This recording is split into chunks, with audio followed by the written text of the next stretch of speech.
NEAR ecosystem is all open and welcoming. So you can go on GitHub and find all good first issues. There are plenty of them, and start tinkering. Also, you can go to DevHub and find the fellowship program and all the details about it. And if you have NEAR experience and you are willing to onboard other developers, please join the fellowship program to contribute to guide them. If you are new to NEAR, but you still have a pretty good technical background, find the leaders that applied on NEAR DevHub, talk to them, reach out to them, ask for guidance.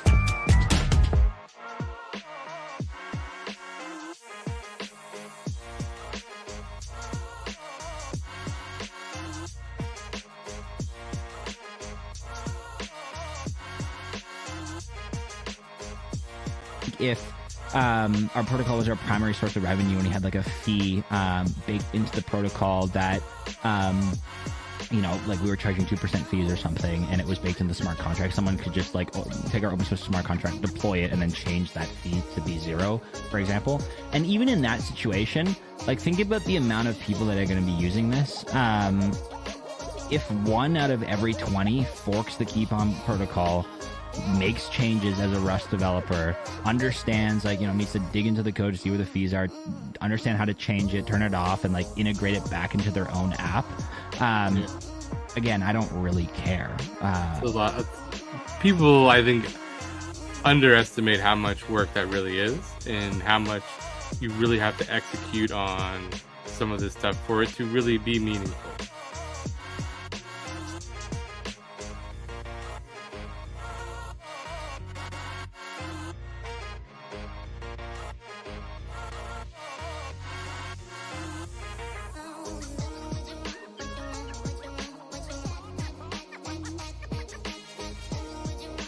Generally, right now, I think this kind of varies, but the current price for indexing an entire subgraph, depending on how big it is and how complex it is about 3,000 GRT. So you basically pay the 3,000 GRT into the contract, and that kind of incentivizes all of the indexers to pick it up. So as of right now, if you probably did that, you'd probably get at least 6 to 12 indexers that would be interested in picking it up, and they would store it for you. And then you get 100,000 free queries per month. So that's kind of a lot.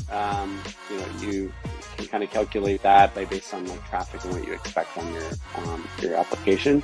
But you get 100,000 free queries. And then after that, all the queries are priced in GRT according to like the network. But it's very, very cheap. It's probably at least like 5 to 10 times cheaper than if you were to like store and serve data on, let's say, something like AWS or like Google Cloud. And you can also get estimations. So you can kind of start with that 100,000 free queries, and you can kind of see how much traffic you're getting and kind of guesstimate on what's going to be the overall cost. Nice. How does it, you mentioned like, some of the Web 2 type of stuff. How does it compare to that? Just like, I know sometimes hard with the price fluctuation stuff, but how would you, is it on par to having to set up like, something that was on like AWS storing, whatever else? Cheaper? I mean, well, the nice thing is that you don't have to, it's much cheaper. It's a lot cheaper. Like it's about 5 times cheaper than if you were to do like Google Cloud. Plus you'd have to manage it, you know what I mean? So the really benefit of the graph is that you just like deploy it, pay that GRT, and it gets picked up on the network, and then you're just utilizing the token. And so there's a lot of power there, and it's really easy to do. And I think you're basically you're able to save some money, and you're able to do it like with ease and not have to worry about managing the infrastructure. For protocol, their challenge is onboarding and retention. So we help them with easy onboarding and retention and kind of a easy way of interacting with developers. So right now, even I don't know about DevHub, but like there are other ecosystems that I talk. There are not a lot of visibility from the protocol side about how many people are building, what kind of things they're building, what are the similar kind of developer we might onboard. So one of the great thing about Jutsu, where we know what kind of things people will contribute, what kind of things people will love, if we can build like a better algorithm to kind of help people to, hey, these skills, maybe this is a protocol you can try, or you have this and this skill and you build these 3 apps. There is a bounty for this project. So in the future, we'll be able to kind of help these 2 groups. So I believe like we have kind of a 2 segment of user that we kind of support, developer and protocol. Yeah. No, that I mean that makes a ton of sense. For you guys like going forward, so one of the challenges might be here too is like as a tool, there probably needs to be a point where you have to also decide like where is this a business versus where this is just like public good infrastructure, whatever that is. Mm-hmm. How are you guys? And I think because this is I don't need you to go into like numbers of that, but I think just as developers, people who are building products, we sometimes forget this. We get so excited to build the thing, and then you're really, oh yeah, I have to pay people, I have my own bills. Like, how are you guys starting to approach what this looks like? Yeah, so I'll be honest. So building a developer tool is already challenging, and it become more challenging in Web3 because and in a specific protocol because it's a very small niche. Yeah. So the way we are approaching is, I mentioned about 2 groups. So we are going to kind of charge protocol to kind of use our tool to give them much better insight about developers.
what are some things that maybe like could be improved? Like what are, we talk about all the good stuff that we're doing.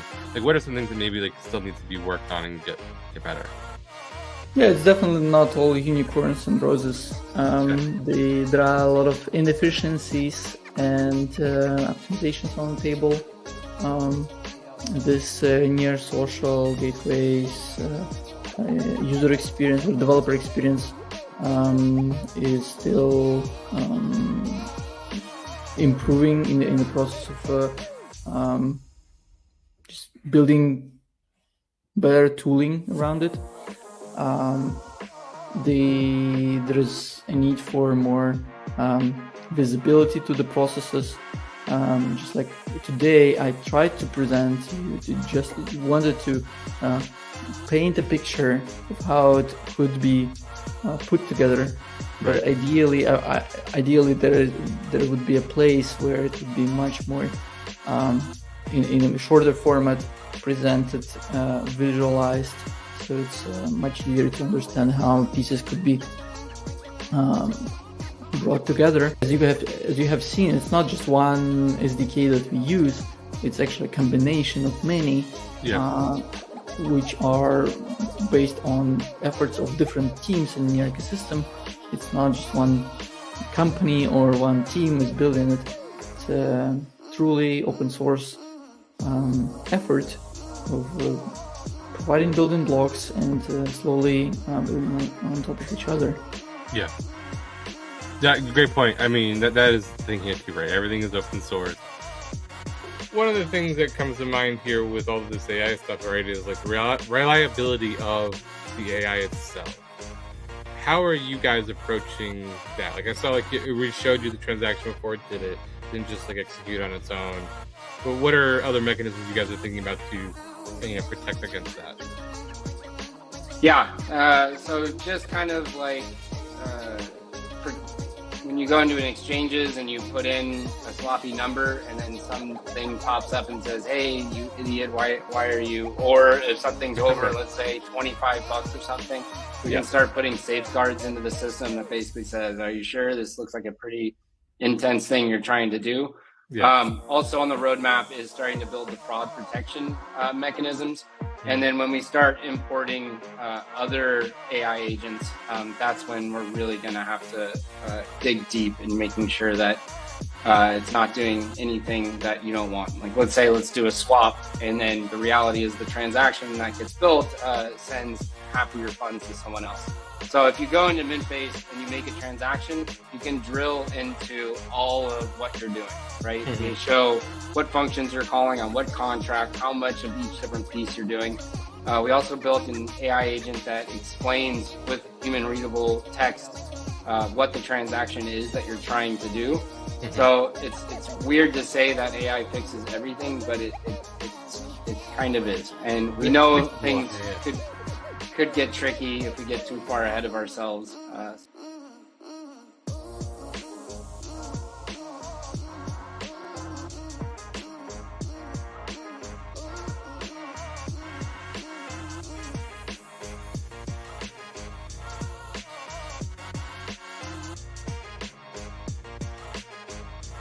So we believe to stop marketing, start engaging. That's what we're doing over at DevHub. Is that now the focus is no longer just about let's sell you something on why Near is the best developer experience, which it is, right? We all know it. That's why we're here. But we want to actually start to engage you as a user and better understand what do you need and how do we help you be successful instead of us trying to put our product to you.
Hey,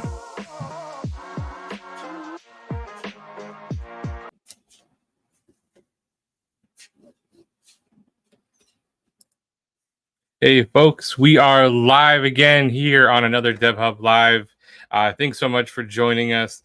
This is looking up to be another really exciting episode. I know I say it every time, but we have a great group of guests here. We're going to talk a little bit about EthCC coming up, which is obviously a big event in the crypto world. Talk about what Near is doing there. We have a hacker house through DevHub that we're going to talk about. Then we have a great group of guests. So it's actually not just a single individual to represent the Near Infrastructure Committee. And we thought that this would be a really great opportunity to both talk about like what's actually available for builders, through the infrastructure. What can people leverage? What do people still need to actually own themselves? All the different components. And I think it's going to be a great conversation. Opportunity again to ask questions. So you can always ask questions in any of the different chats wherever you're watching this from. And we'll try to take those as well.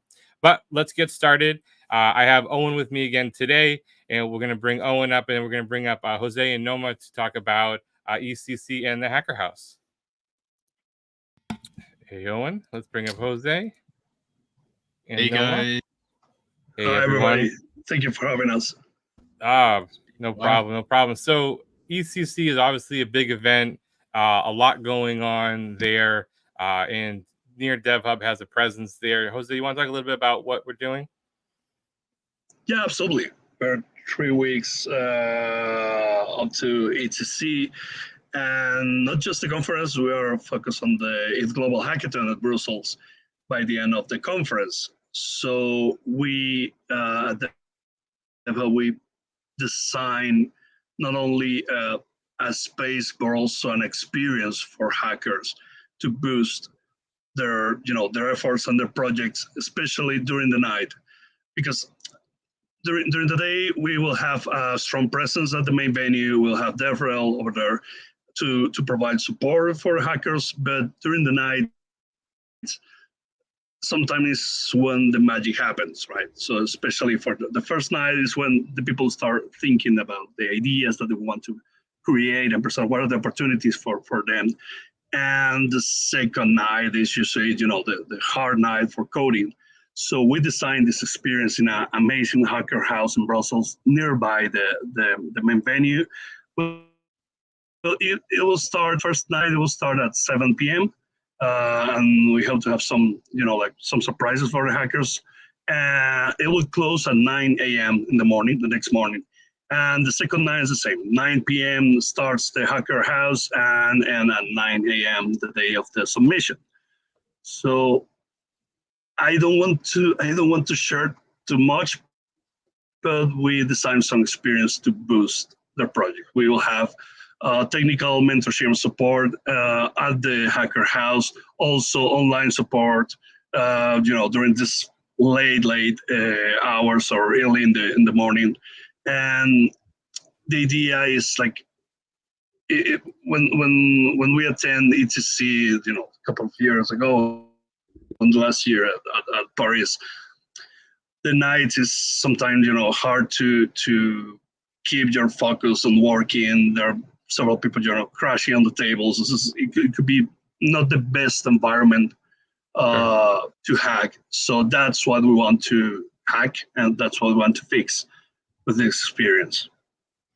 Amazing. Yeah, it's looking up to be a really exciting event. EthCC is already a great event to begin with. I believe it's how you can't even get tickets now. So this should be a great opportunity for developers.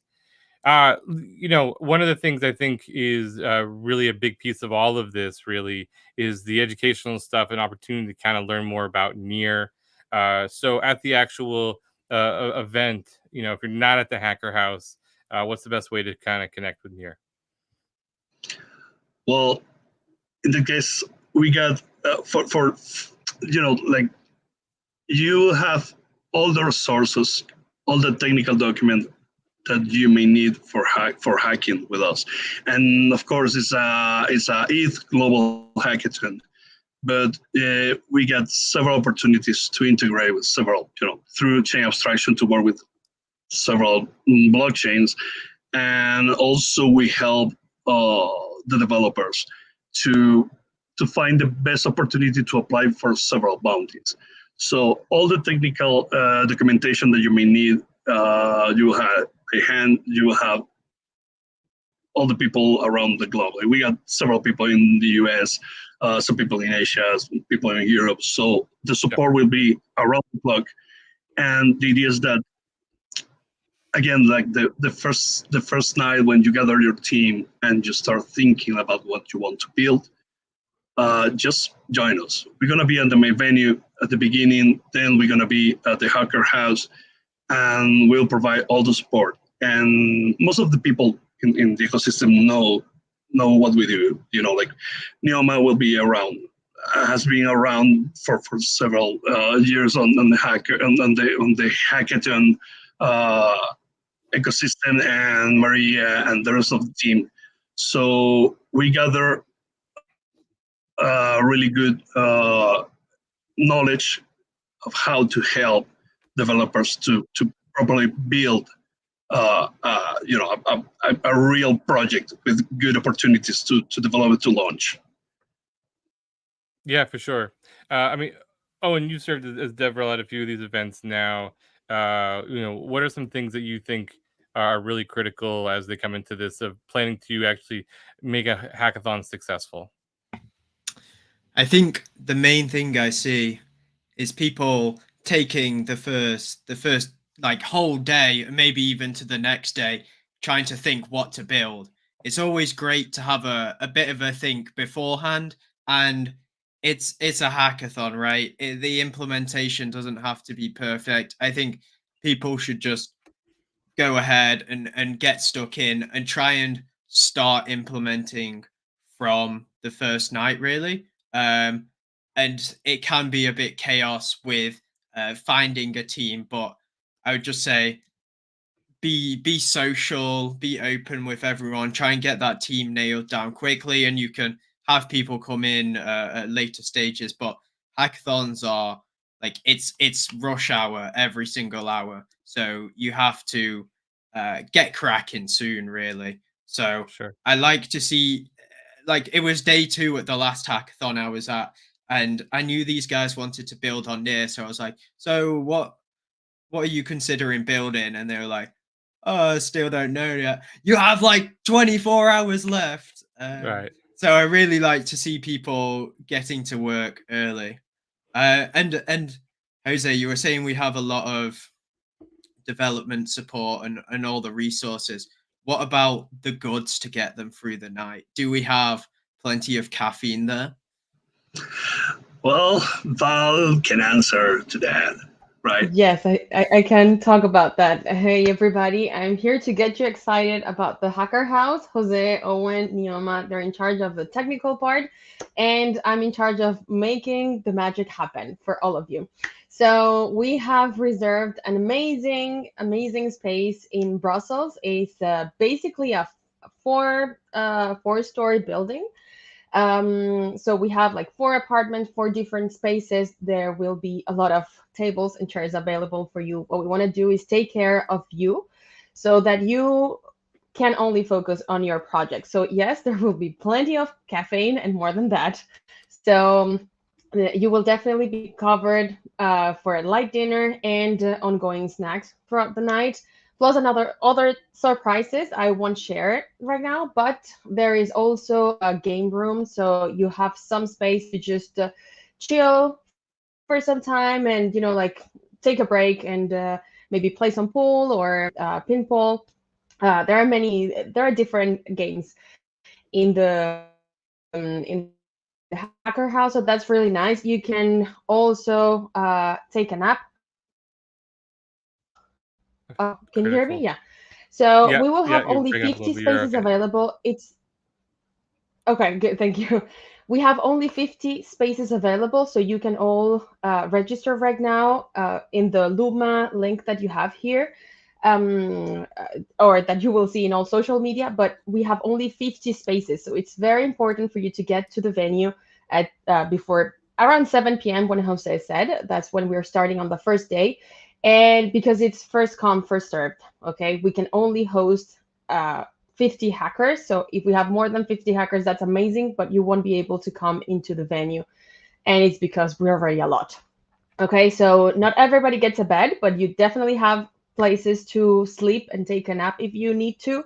You have full bathrooms, so if you want to take a shower and freshen up, you can do that. You will have that space, and yeah, you will be covered for anything that you need during the hackathon. So that's on me. I can Amazing. show you a couple of images if you want to just yeah, get more excited about that. No, this is super exciting as it is, and listen, this is why we hope people are watching, because this is the first time this link has been available to actually go and sign up. So if you want to get one of those spots, now's the opportunity to be able to actually sign up and do that. Again, this all sounds like a really great experience. I love the idea of being able to actually take care of yourself, not just actually just work for 3 days straight. So really exciting. Before I let you guys go, any last things you want to kind of mention about the event as a whole, the Hacker House, things people should be aware of? I did want to add that the Hacker House will be the first of its kind for Hackbox. Hackbox is a platform that is unifying and scaling hackathons on Near. We've done quite a few of these types of events or hackathons across the globe, in Nigeria, in Tunisia, in London, in Toronto recently. But we never have had the Hacker House format under the Hackbox umbrella. So this will be a really interesting learning experience for us. And I'm really looking forward to see what we can bring from this. I think that it'll also be, just like Owen mentioned, seeing teams getting to work as early as possible to be successful at the event. In the coming days, we will release some comms about how you can start getting to thinking about your project, opening up a group where you can connect with potential teammates and so on. So please follow DevHub on Twitter, and then we will pass on some links and some comms through this registration link, the Luma link that you can see in the chat and on the screen, for need to knows about the event itself. So yeah, really looking forward to seeing everyone in Brussels and seeing what comes from the event itself. Thank you. Awesome, exciting stuff. This all sounds great, and I want to reiterate that Jose mentioned that there are some exciting surprises that will be there as well. There is some stuff that I think is going to help lead into the Redacted conference and that hackathon event. And so it's a great opportunity to get a head start on some different things. Make sure you're following Near DevHub for more information. We'll continue to post updates leading up to the event and through the event all the way through. Thank you all so much for your time. This was super helpful. We'll keep promoting this all the way through up until the event. And the link, if you haven't already saved it, is at the bottom of the screen right now. Thank you all. I appreciate you guys coming on. Thank you so much. Thank you. Thank So, you. bye. Thank you. All right. So, Owen, we have coming up now the infrastructure committee. Can you just kind of give everyone a brief introduction of what the committee structure is on Near and why we actually have these different type of committees and community groups? For sure. So the idea behind these committees is that you have a bunch of experts who know about this specific domain and help make decisions within that domain, and that can be funding different projects to implement things within that domain. I'm sure these goats, you'll see there's so many OGs in here and people who just know so much and have so much experience. I'm sure they can shed a lot of light on the specifics of the infrastructure committee itself. Yeah. And really excited to hear. Yeah, let's bring them up, because we have a whole host here. So let's start getting everyone up here. All right. I told you some great guys. Here we go. I'm gonna bring everybody up. So look at this. We got a full house here. I'm really excited you guys all were able to make it. There's so much to talk about around this, but maybe we could just kind of start and we'll just start at the top and kind of go through just like a super quick introduction of like what your role is within the Near ecosystem and kind of how it interacts with the infrastructure committee. Trenton, you want to kick us off? Absolutely. My name is Trenton. I'm a senior TPM at Pagoda, and I was asked to project manage the infrastructure committee. So I'm here to herd all the things and get things organized. Awesome. Amazing. Vlad, you've been on the show already once before, but just maybe a quick introduction of who you are. Yeah, being on many shows lately. Yeah, I'm Vlad. I joined here like 4 years ago when it all started, and it was an awesome journey since the time. Being an engineer, then engineer manager. Now I'm leading the Near DevHub initiative together with Ori, who will be sharing his perspective as well. But for the matter of this committee, this call today, I'm representing the Infra committee member, making all sorts of decisions together with these bright minds. Amazing. Alex, do you want to go next? Sure, absolutely. I'm Alex Yurchenko, CEO for Labs, a company that is building EVM directed things on top of Near. Yeah, happy to be on the infrastructure committee to bring my expertise in the blockchain. Perfect. Eric? Hey, I'm Eric. I'm the CTO of Pagoda. Been in the Near ecosystem a little less than a year at this point, and Alex and I represent the cynical part of the infrastructure committee, counterpart to Vlad and Sandy, who are the positive vibes. Happy to be here too. Awesome. Vic? Hi, everyone. Yes, I'm a senior engineer with Ecosystem Infra Committee. Also work on a lot of these integrations along with everybody here. Work very closely with Trenton, Vlad, Alex, Eric, and a lot of other members who contribute to this committee. Perfect. And Ori, I know you didn't want to talk too much, but I wanted to still make sure that we highlighted all this great stuff that you're doing here as well. Thanks. Yeah, no, I'm definitely happy to chime in. Hi, I'm Ori, and I oversee the day-to-day operations and product development at DevHub. And today I represent the DevHub portal team, who's been partnering with the infrastructure committee to build tooling to help with decision making. So yeah, excited to get into some stuff. Perfect. So Trenton, let's start with you. What is the purpose of the infrastructure committee, and why did this actually start up within Near as a whole? Yeah, so there were some challenges here early this year as we started growing really fast, the ecosystem, and so there were some challenges with performance and response times and things of that nature. So a lot of the OGs, as you call them, a lot of the people across the ecosystem kind of bumped heads and decided that this should be a focus, that we should really start working on getting this shored up and figuring out ways, to fix it. And so they were given an envelope, a budget, and they formed this committee. I posted the committee members. It didn't format very well. Also share a link a little bit later to our GitHub where there's a wiki and you can see the current members. But so Ilya asked these experts to come together and advise the ecosystem on good projects that they could fund and get things shored up in place, like RPC service providers, indexers, explorers, things of that nature.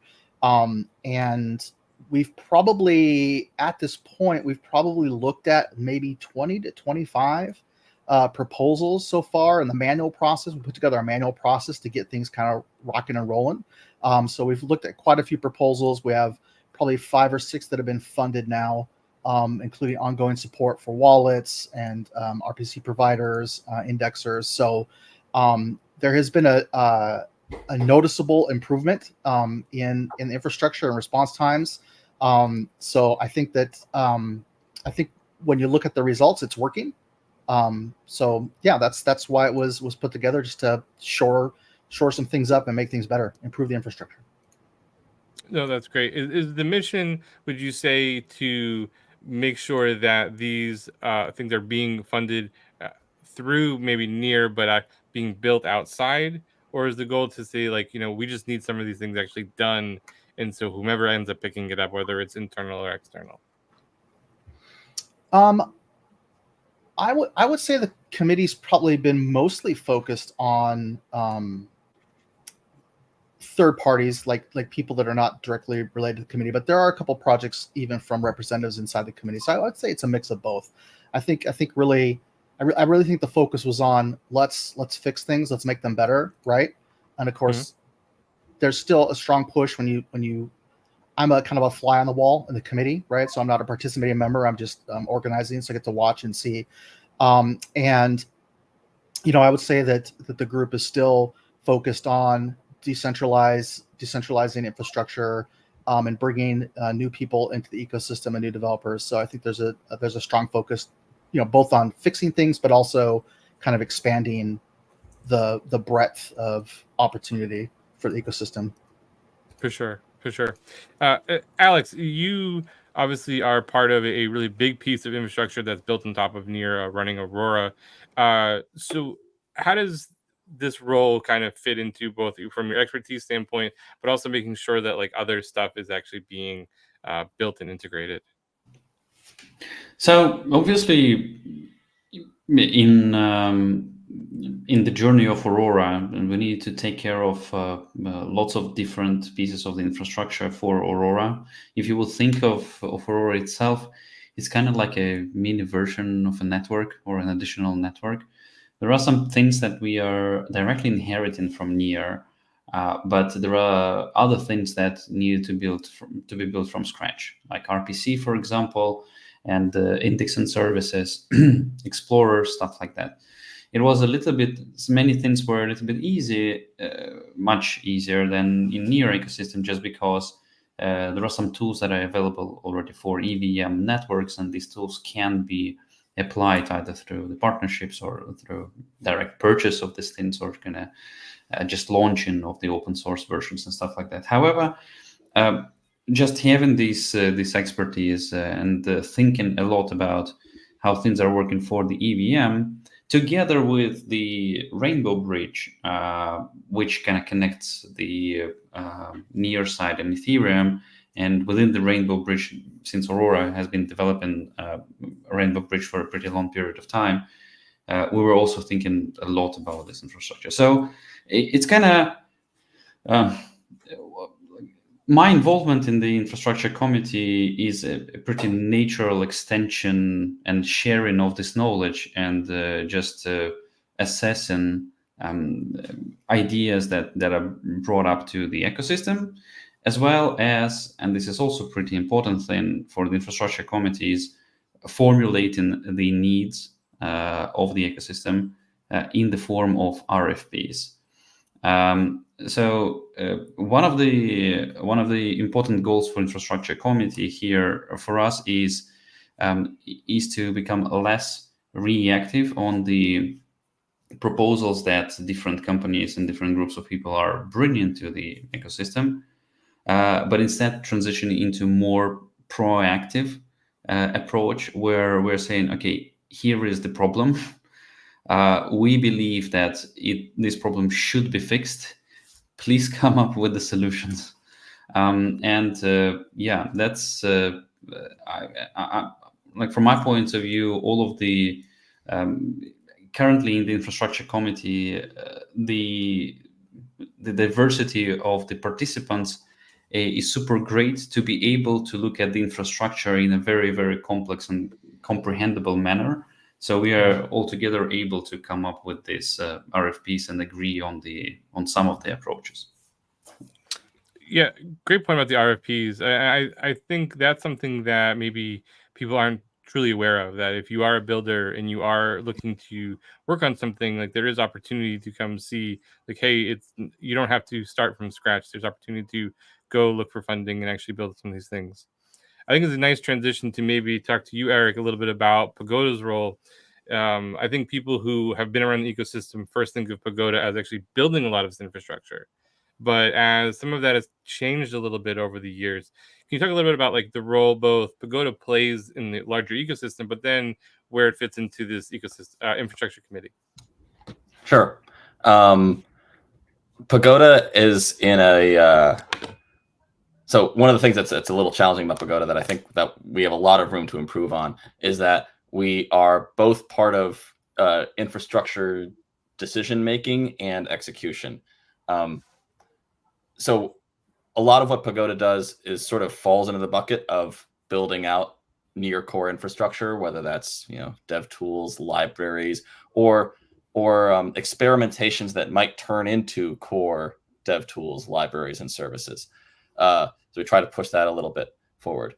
At the same time, there's so much transparency and decision making and ecosystem decision making done through DevHub, done through this committee. All of our decisions and RFPs and proposals are all right there on the GitHub wiki and issue list if you want to take a look at them.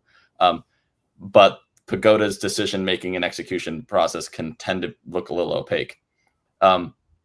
So one thing I think that we are looking to do in the future is route a little bit more of what Pagoda is doing for near infrastructure through bodies like this committee, instead of just going off and doing it ourselves. I think that'll help with just ecosystem recognition and making sure that everything that is going on is well understood. So yeah, our role is to the role of the infrastructure committee and the role of Pagoda do overlap. I think that's a great thing, and I think that should continue to become more transparent over time.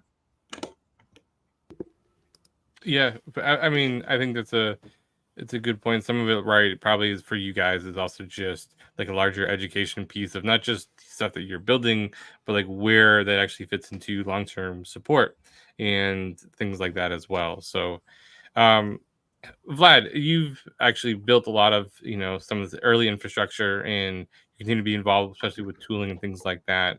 You talk a little bit about just, again, why it's important for people to actually, if they're not actually going to either apply or build, but just to be around and part of the committee and see what's actually going on and it being transparent. Yeah, well, I actually want to bring us back to the definition of what we actually think about infrastructure in our terms these days. Like here, it's not necessarily about like cloud or servers or like running hardware.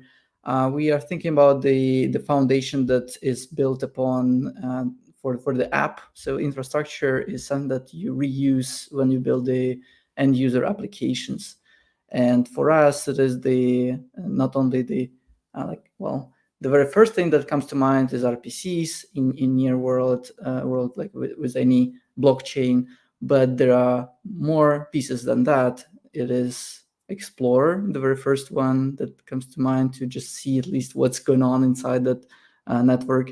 But then Near actually took the initiative to provide the best tooling in class of blockchain space, and because of that, we initially took a lot of initiative to build the wallet, to build the DAO tooling, and many projects like that now is considered to be basically the foundation, the infrastructure of Near.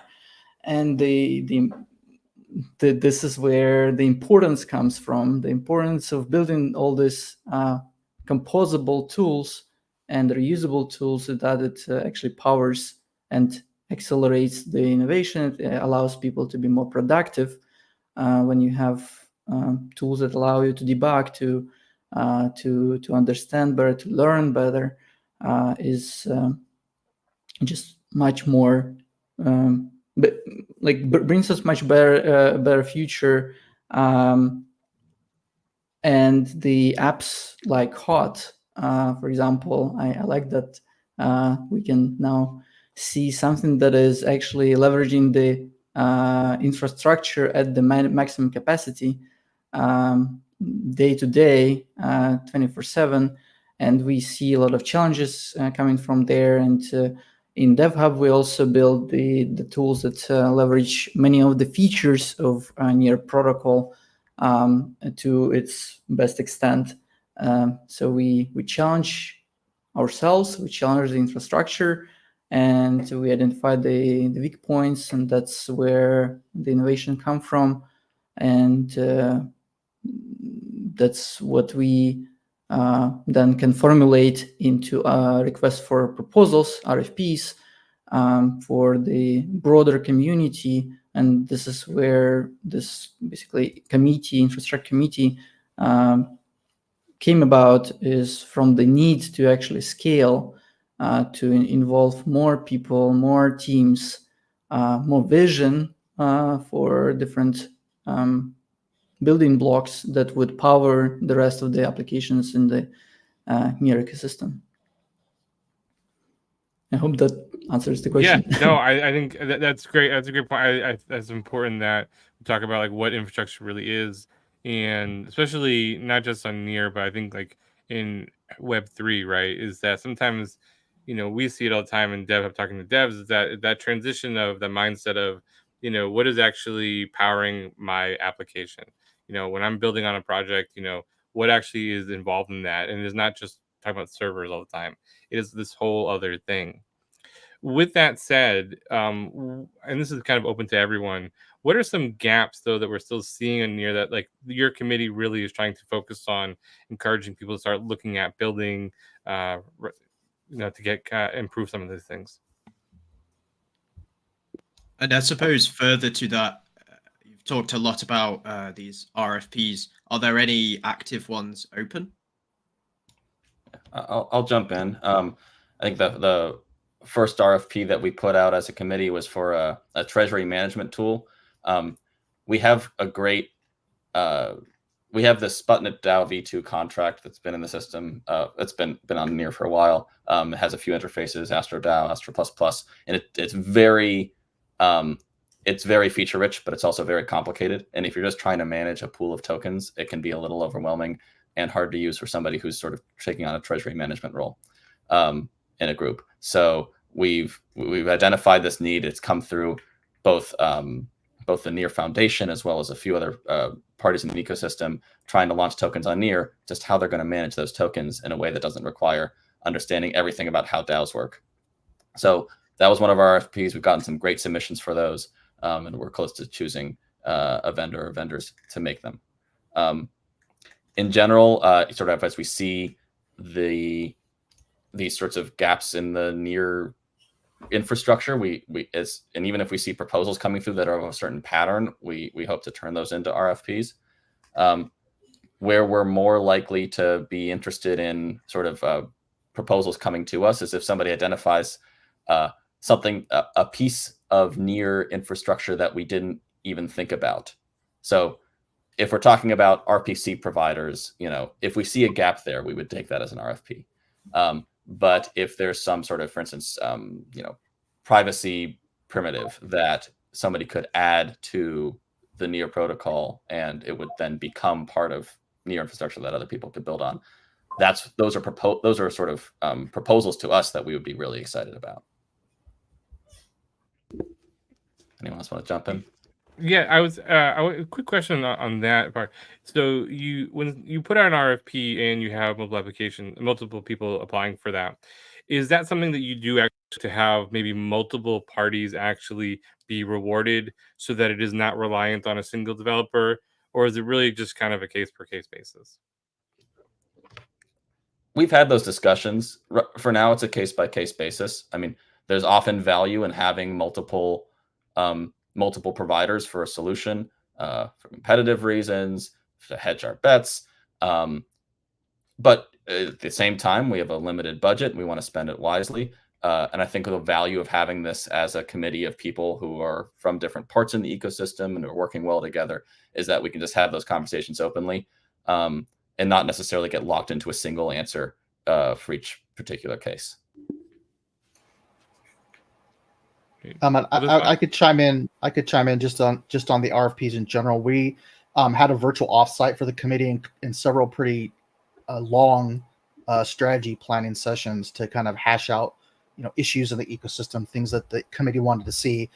So we're kind of in the RFP brainstorming process. So we're standing up some docs and doing some offline asynchronous work on standing up those RFPs. And so as it stands right now, the one RFP we have for the Treasury app, that was done in the previous manual process. It was posted on GitHub, and the committee has basically made a decision on that. So that's moving forward.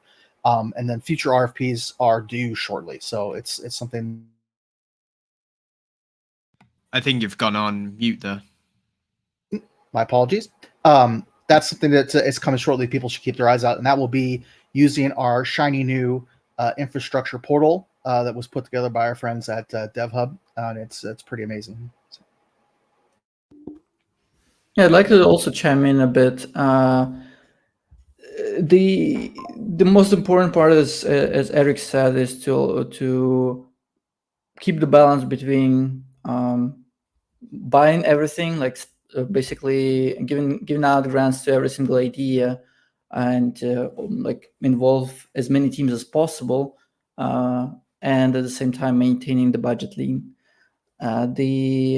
So far it results in several discussions about, especially like competing offers. For example, RPC infrastructure on Near is becoming more rich with different providers trying to offer their solutions. But at the same time, it seems like the ecosystem or economy around the RPC ecosystem is not there yet. And I will give a spoiler here, I guess, since we didn't openly communicate it in a written form yet. But the something that we want to build is this economy of infrastructure in Near ecosystem, where we do not directly sponsor the leaves on the infrastructure itself, but actually we want to see the usage of that infrastructure, and we will encourage the projects to actually pay for the infrastructure, and we will cover that cost for the projects so they can manage this budget themselves, rather than us making those sometimes not educated decisions, because we don't know the load each application is giving to each of these providers. Is the thought process around that too about building sustainability into projects, that they have to be a little bit more conscious around that? Exactly. Yeah. And to add here, like you don't want them to be entirely dependent on this committee's grants. Yeah, and also to make projects, kind of be a little bit more adult in general. So when they are thinking about building up the project, when, for example, somebody, for example, builds a wallet, they need to think about the usage of the RPC, that this thing is not for free, though they can get some of the RPC for free, but then they need to think about how this is going to work, how they are going to generate money in order to pay for it in the future. So they need to have some kind of business model around the wallet. They need to think about this. And that's absolutely okay that this business model is not yet proven or is not fully working for them to be able to cover all of the costs. That's not a problem. The thing is to introduce as early as possible this thinking in their minds, so that they are thinking about indeed the sustainable business models, sustainable businesses in general, and then the infrastructure, and then they will make the decision about what kind of infrastructure is required for them and which infrastructure provider is the best one. Because infrastructure itself is not the end goal, right? Nobody wants there is no point in building infrastructure just because. We need to focus on the products as an ecosystem, and products on usability and stuff like that. And infrastructure is just the means how to get there. So kind of helping projects to understand this and transition into the mode when they are dictating which infrastructure needs to be on Near is one of our goals. That's awesome. That's a really thoughtful point where, I like to think of just even myself as a developer coming from projects, that if you're coming from like a Web 2 mindset, right, all of the stuff that you're going to build on, like you're paying for pretty much out of the box. Maybe there is a free plan, but like you are then having to build that into your cost. And you see that with projects that maybe raise money early because they have to be conscious of that. It has felt like over the years here that Web3 products have been like, oh, we'll figure it out later. We're just going to jump on all this stuff. And then when they scale and things stop working, then it becomes this scramble. It sounds like the approach here that your committee is taking is that like we want to be able to set people up for success for when they do hit scale, it doesn't become this scramble later on. Definitely. In But we general, also want to keep the balance because innovation sometimes requires some risks. And we are exactly. This is exactly what I also wanted to say. So there are some more clear pieces of infrastructure like RPC, right? You just need to be able to call blockchain, right? That's super straightforward. However, there are some other pieces of infrastructure that are commonly they can be as just a public good, and there is obviously a way how to turn these public goods into work and business with a business model that is attached to it.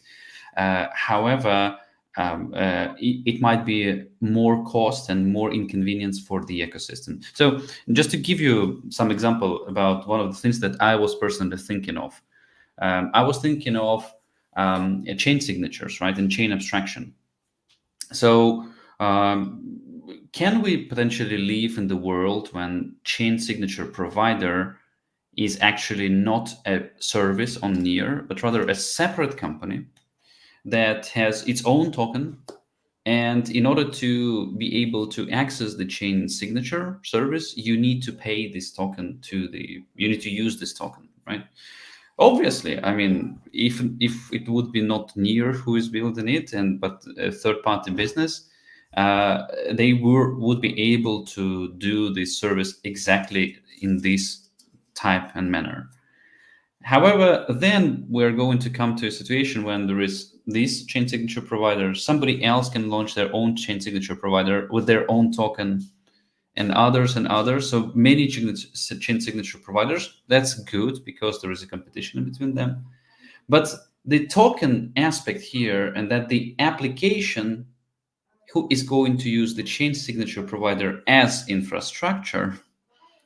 Now, for the applications, this thing becomes very complicated because they need to think about which chain signature provider takes what token. They need to manage the balances of these tokens. And suddenly, everything becomes very, very complicated just for one simple tool that just needs to sign a transaction that goes to another network, right? And I'm not even talking about the inability to migrate accounts from one chain signature provider to another chain signature provider. So if you started with one and then you at some point to transition into the second, you still need to use the first one for the old accounts that you created and stuff like that. So this use case is an example of a complicated place where introducing businesses and instead of making something a public good actually makes things very inconvenient for everybody else. So if the chain signatures, if we would be living in the world when we were thinking about chain signatures only now when the infrastructure committee is here, and we would be deciding to create an RFP for doing the chain signatures, I would strongly vouch for making it a public good instead of pushing it to become a proper business with a business model. Yeah, that's I think that really interesting point to consider. And as there's more features, available and more of these type of services, right? It becomes down to, how do I start to think about that in my own product? Because one of the things that I think I always try to preach personally is that if you're building on the open web and you're trying to move to this, is that getting away from the lock-in that has happened in Web 2, right? Of like, if I build on Google Cloud, yeah, I can migrate. If you've ever tried to do it, like it's a giant pain in the ass. And so that's where it sounds like here that the more we can set people up to be successful as a public good for that infra, really helps builders in the long term, but it also helps the general ecosystem as a whole, more so than just like you said, infra for the sake of being infra. Yeah. Eric, I want to pivot a little bit to like some of Pagoda's role here, where you guys are building stuff and you are towing this line of, what is a public good and where do we actually maybe need to make money ourselves as well. How does that decision making kind of come into all of this? Like, where do you start to see yourselves as part of this larger development ecosystem? Yeah. Generally speaking, we've been building public goods. At this point, and I can't certainly don't speak for the past, and I can't necessarily speak for the future, but at this point, Pagoda is not trying to be a totally like an independent profit-making entity.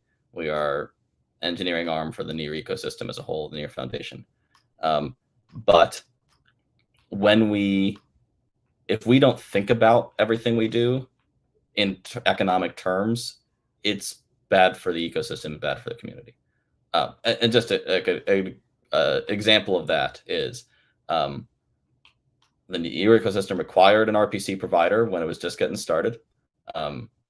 Obviously, like as a brand new blockchain, mainnet, and there's not going to be every other RPC provider jumping in to do it. So Pagoda, or sort of its predecessor, built one, and it's been operated basically for free with pretty high rate limits ever since then. And that's kind of good for Near applications, but it also means that it's crowded out others from the market, others who could provide obviously a higher level of service for a fair price. It's hard to compete with Pagoda providing kind of a medium level of service for a free price. So just coming back to what Alex just said, like for basically everything that Pagoda does where we can, we hope to at least charge at cost for running it going forward. While this might impact the economics of applications running on Near, it really is a better way of distributing even the same amount of funding. And it'll help encourage more competition, which helps encourage more decentralization. It helps encourage every service to get better and to get cheaper and to get more efficient. And it means that if you're building something on Near, you don't have this this really difficult decision of whether to go towards whether to use, for instance, Pagoda's RPC service on mainnet.near.org, which is we're proud of it. We've made a ton of improvements as far as scaling and reliability goes in the last 6 months. So if you feel like it's a terrible service, you should try it again. It is really leaps and bounds over where it was. But we don't want to be the only RPC service. And so we're really excited about started putting some billing infrastructure around things, not to get ourselves rich, but just to encourage decentralization and make sure that that costs are allocated accurately across the ecosystem. For sure. I think RPC is a really prominent example with, like you were saying, it's improved over the last 6 months. And I think it was about 6 months ago, we had those problems where a lot of people were just using the Pagoda RPC, and there were some issues around there. And then we had other providers like Lava Network come in and offer that sort of more decentralized approach.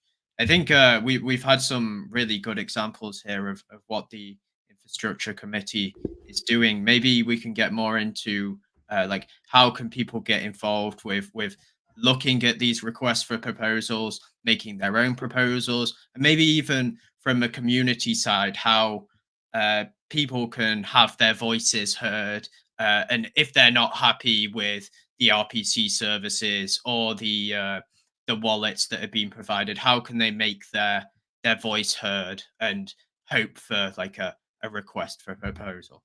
Okay, basically, how can you bug Eric easily as possible? Exactly. I can share my screen and kind of walk through a little of that. So we had a manual process for a while that involved folders, Google Documents, and Google Spreadsheets, and probably a little hard to follow. But now we have a new portal product from DevHub, and this is probably the primary place where people should go to look at what RFPs are coming in and then how to submit a proposal. So I can show that. Let me let's do see that. how to Sounds do great. that. see Google Slides. Yeah, and while Trenton is pulling that up, I can mention that many features in this portal might look familiar to you because we've built upon many of the lessons that we had over building the DevHub portal over the last year, where we've done decision making on hundreds of proposals across various work groups, and definitely learned a lot, by talking with community members and different organizations within the ecosystem. And how do we make the whole process end-to-end easier from idea to decision and sponsorship? So right now, we're trying to enable other entities like Infrastructure Committee and others to be able to leverage these tools and hopefully in the future make them self-service as well. So yeah, with that, Trenton, take it away. Yeah, so here's a couple QR codes. I hope they work. One will get you to the new portal. And the other one takes you to our GitHub.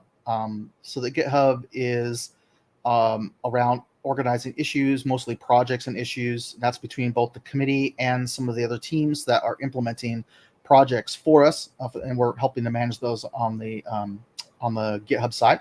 But more importantly, it has a discussion area where we've been discussing a lot of these proposals, and then a wiki, which has a lot of articles, not all finished yet, to give you some information about what the committee does, what the working group does, how to submit a proposal, the funding process, and all those different topics. And I can share my screen too as well here in a moment to kind of walk you through a couple of those so you can see them for real. So really the process, the flow is pretty simple, right? So you have a request for proposal, which is a document that kind of goes through some specifications, the request, the problem, maybe some potential solutions and things. The idea is that the committee can communicate to the public, this is what we're looking for, this is how you win the proposal. So then you read the RFP, you look at it, and you can actually in this product then just respond to the RFP and submit a proposal. So you go and you create your proposal here. There is a link on the About page that takes you to some Markdown. So you can just copy and paste that Markdown if you want to get a nice structure. It prompts you for a lot of information that I have recognized the committee is looking for. So I included it in that template to help prompt for that information.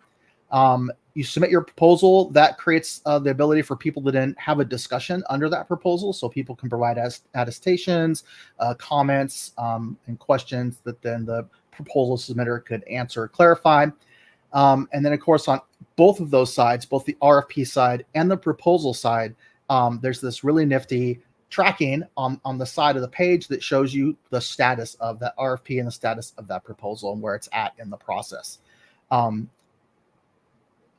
So, yeah, I think I can remove this from the stage. Sorry, it's my first time using this tool. You're doing great. And then let me see if I can share my screen. It's okay. Here we go. And I'm going to do a window so I can switch back and forth between it. There you go. Sure. All right. And then let me switch this over to this before I do it. There we go. Okay. All right. See if this works. Yes. There you go. All right. So this is the live site, Infrastructure Committee portal. A couple things to point out. Some people have had some confusion. This left-hand side here is the actual the hub site. These are the links that you use to navigate like Near Social or dev.near.org. So this lower left-hand corner is your actual login and shows your icon of the person who's currently logged in. So everything else on the right side is the portal itself. As you can see, there's a few links here. Most of you will not see the admin link, so you can just ignore that. But there's the proposals, RFPs, and then our About page, and this shows who is logged in. So obviously, if you're looking for RFPs, you're going to come to the RFP section. It's going to have a list of current RFPs and their status. For instance, this cool RFP is a test RFP I used for demonstration purposes, and it's currently accepting submissions. So if you click on the RFP, it takes you into the details. So you can see here, there's a submission deadline. It's clearly at the top, and then a timeline of where the RFP is at. And you'll notice this handy button at the top here where you can just submit a proposal. And we'll go into that here in a second. And this is kind of some boilerplate that I just put in to show people to give them an idea of kind of what we're looking for. And then some boilerplate at the bottom that shows our process and how we select it, the dates that are going to be required, and how the funding process works, and how you communicate with us. So then you can go to proposal. So if you click this button, it goes to the same interface as you see from this side. This is the proposals. We'll show a list of proposals. We currently have one new proposal submission into the new process.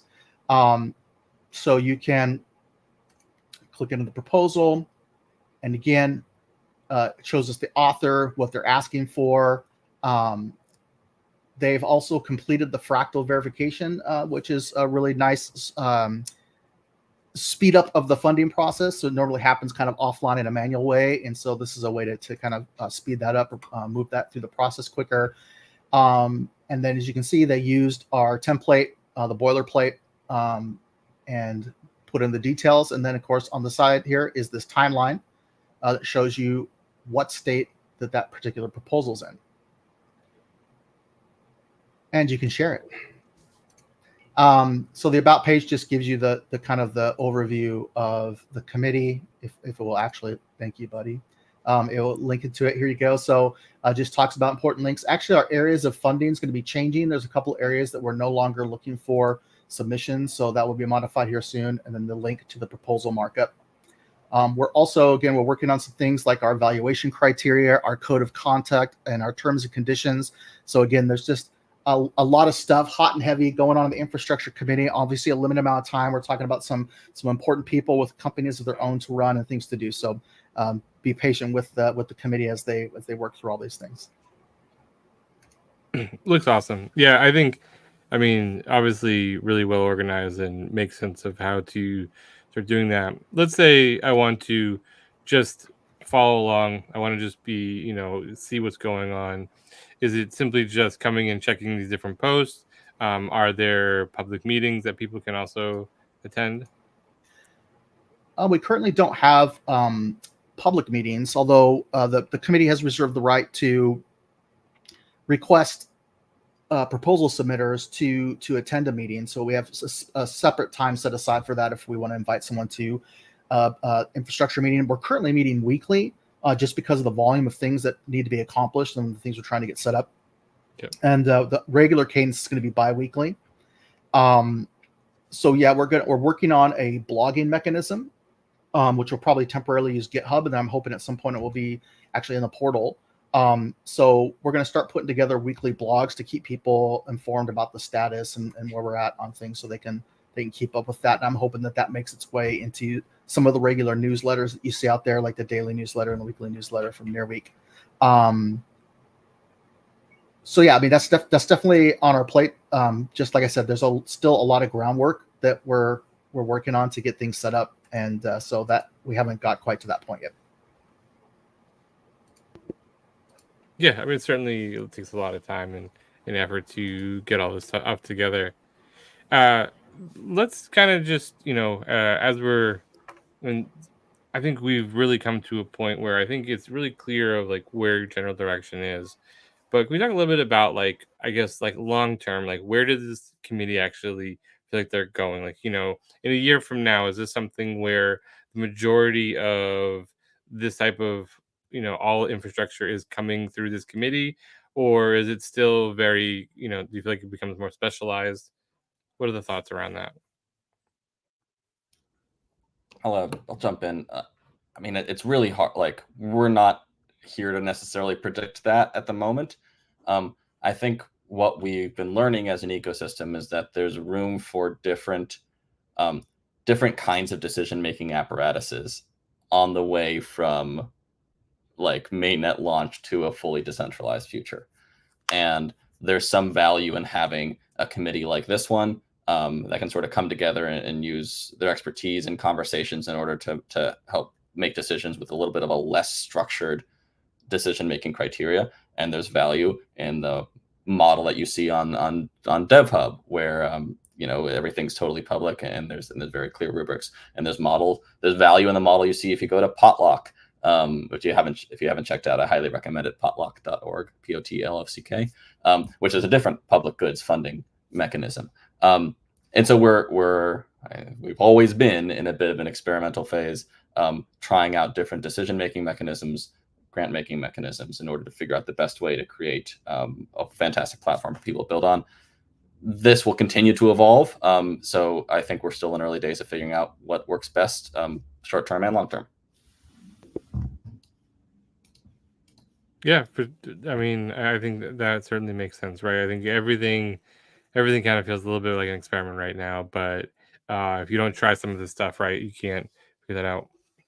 I do want to, I know we're coming up on top of the hour here, but I do want to kind of end with, those who are, building, but maybe they don't actually wanting to build infrastructure. They're just building their own project.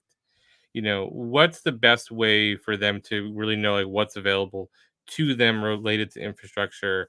How do I start to maybe pick and choose of what am I actually going to build with? I can chime in. How do you know which service to use in Web2 world? You search.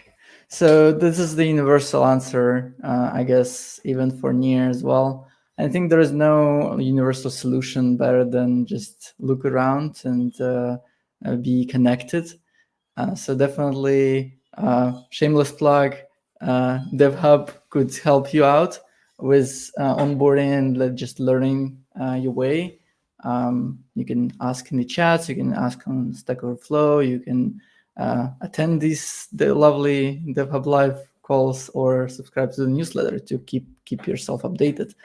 I think there is, from the infrastructure committee point of view, we want to make sure that the infrastructure players are well supported and we build the strong foundation out there. And then we rely on each individual project to actually do their marketing and do their own part of the story to make sure that the world knows about them. But yeah, maybe somebody wants to jump in and share their perspective. I think at some point in time there will be kind of a version of some kind of a business-oriented documentation for Near ecosystem as a whole, where will be, here are the RPC providers. If you want to be in this list, just submit something here. Here is the information about what are the explorers here. Though we now have the block explorer selector or whatever, how it is called. I don't know how it is called.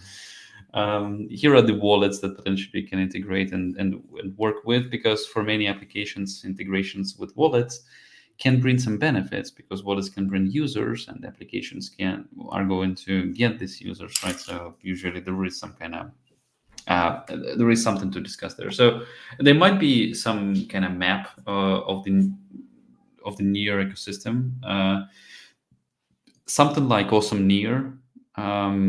Maybe Awesome Near is enough. Who knows? Maybe we just need to push infrastructure providers to also submit their applications or submit their projects there. Yeah. So discoverability is always great, but in general, some handholding from DevHub would be a great thing for everybody who is just newbie and is trying to figure his way out in this complicated world of the blockchain. Yeah, for sure. I think good advice. to quickly add to that, we're coming up.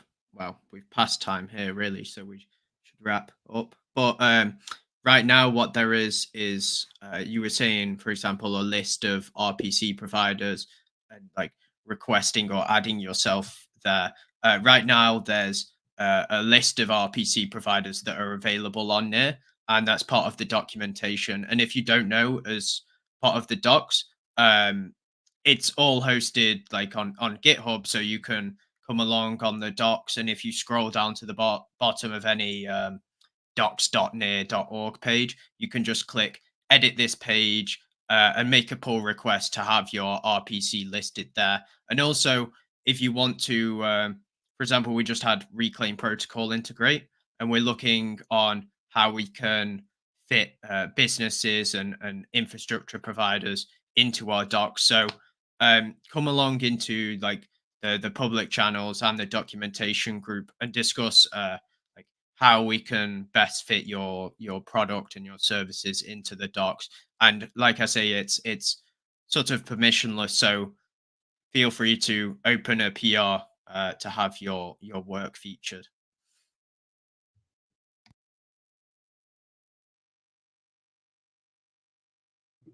Joe, you're muted. Thanks everyone You're for still joining. muted. I really appreciate the beauty of live.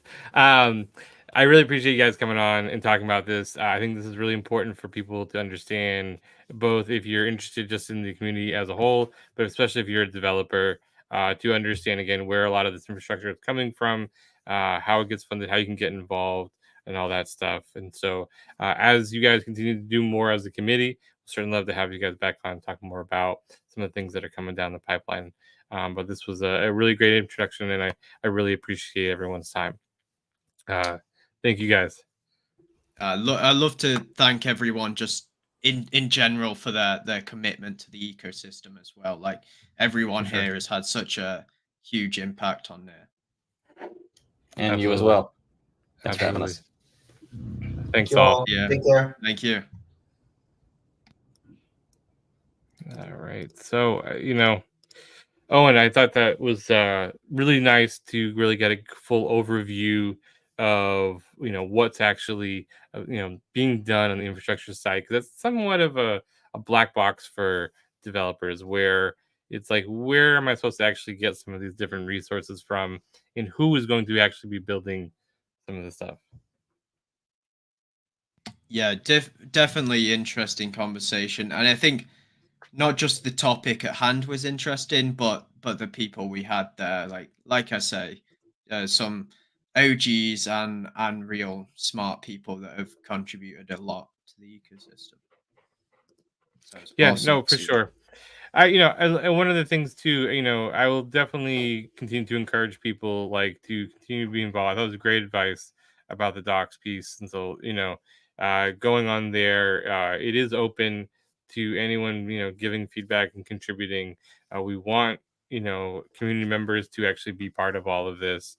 Join our newsletter, make sure that you're following along with everything, because there's a lot of things that are still happening. This is early days for all of crypto still. So new infrastructure is coming, new partners are coming in. We're certainly highlighting it in our newsletter each week, but just in general, that discoverability is really tough right now.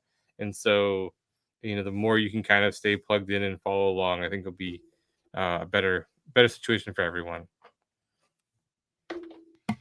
Yeah, it's really hard to take a step back when there's so much happening. Like the ecosystem is full of movement, full of awesome things happening, and Yeah, for sure. definitely. I think I've been loving the newsletter recently. Instead of having to get my news from Twitter, I can just open up this newsletter once a week and see all the recent developments related to dev stuff on there. Definitely follow. We can't chill it enough. No, that absolutely. As we wrap up here, next week, again, we have some more guests coming on talking about some more infrastructure and tooling stuff. I will have an announcement later in the week about that. We're going to continue to bring more, I think, of this type of stuff where people can really understand, like, how do you actually get involved and actually build on Near. That's what we're really going for. And again, if you have anything that you want to see, bring up, you can always reach out to us on Twitter, on our different socials. Come check those out. And again, as always, we encourage people to, keep sharing and keep getting involved, because this whole entire ecosystem is dependent on people like you. Anyone, anything you want to end on here? I think you wrapped us up nicely as always. So Perfect. see you next week, guys. All right. See you until next time. This is DevHub Live. We'll see you next week. Take care.